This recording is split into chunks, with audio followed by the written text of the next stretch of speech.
Question number 5, James Shaw. Order, order. The conversation across the House will now cease. James Shaw, question number 5. Thank you, Mr. Speaker.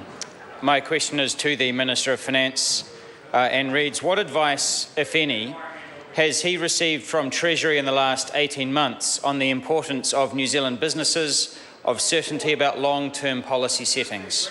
The Honourable Bill English. Well, Mr. Speaker, I regularly receive advice from Treasury on the importance of consistent longer-term policy, and the government focuses on delivering as such.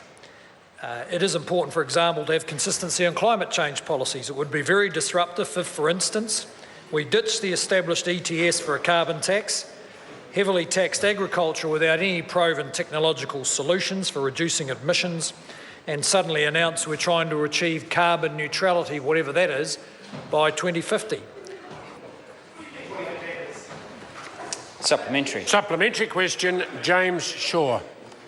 To the Minister, what specific action has he taken since Treasury advised him that he should secure a greater degree of political party consensus on climate policies so that businesses can factor climate change into their long-term decision-making? The Honourable Bill English. Well, Mr. Speaker, in the first place, it's not actually Treasury's role to give advice about the breadth of support in Parliament for particular policies. So in that case, I actually just didn't listen to it. Secondly, the government has got a climate change position. It's outlining that at the Paris conference, as it's already outlined it here in New Zealand.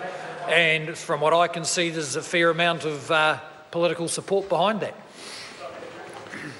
Supplementary question, David Seymour. What would be the effect on long-term policy stability had the government adopted an aggressive peak oil mitigation strategy when the Greens first raised that?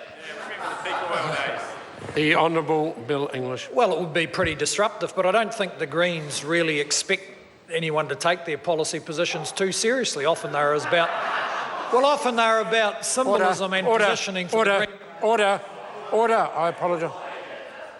Point of order, Chris Hipkins. Mr. Speaker, previous speakers have ruled, and you indeed yourself re-emphasised this ruling last week, about members using supplementaries and ministers using supplementary questions in order to attack another party. The question attacked another party, and so did the answer.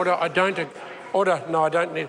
I listened carefully to the question. I don't think it did attack. The answer may have got political, but the question, in my mind, was not an attack on a political party. Further supplementaries? A point of order, Mr. Speaker. Well, I need to know, is it a fresh point of order? Speaking to the previous No, I don't member. need that. I've ruled.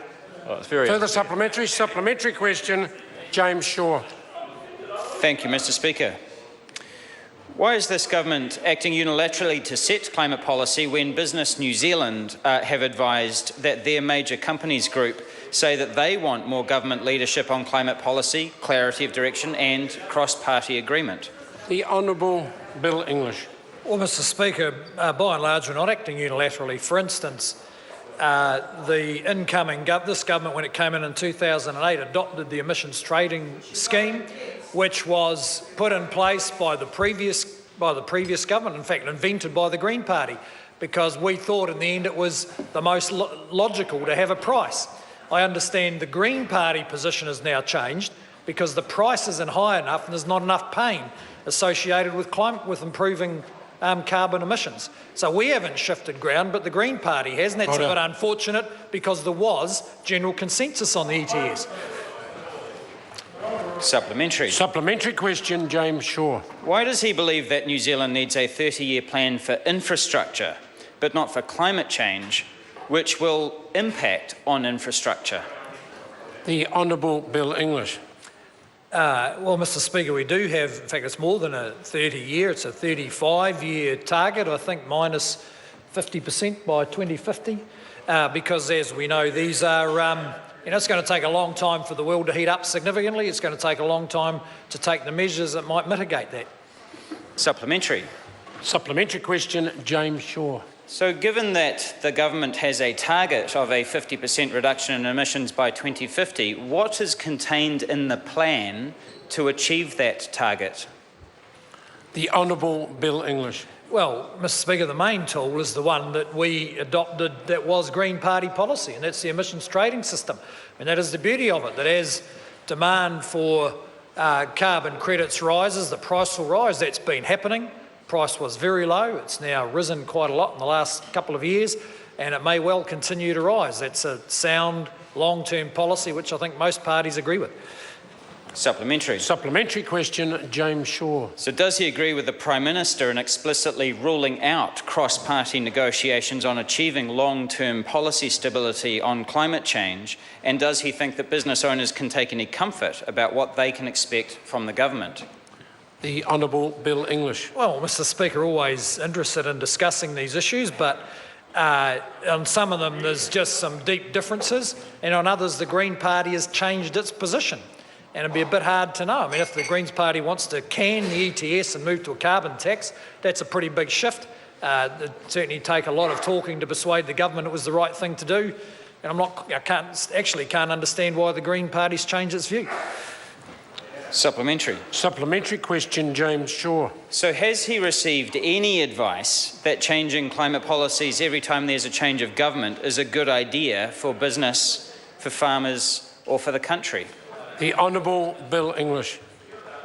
Well, Mr Speaker, I think it's actually the feature of the New Zealand approach, at least, is the stability of core climate change policy. That is the emissions trading system and the electricity market that promotes renewable energy.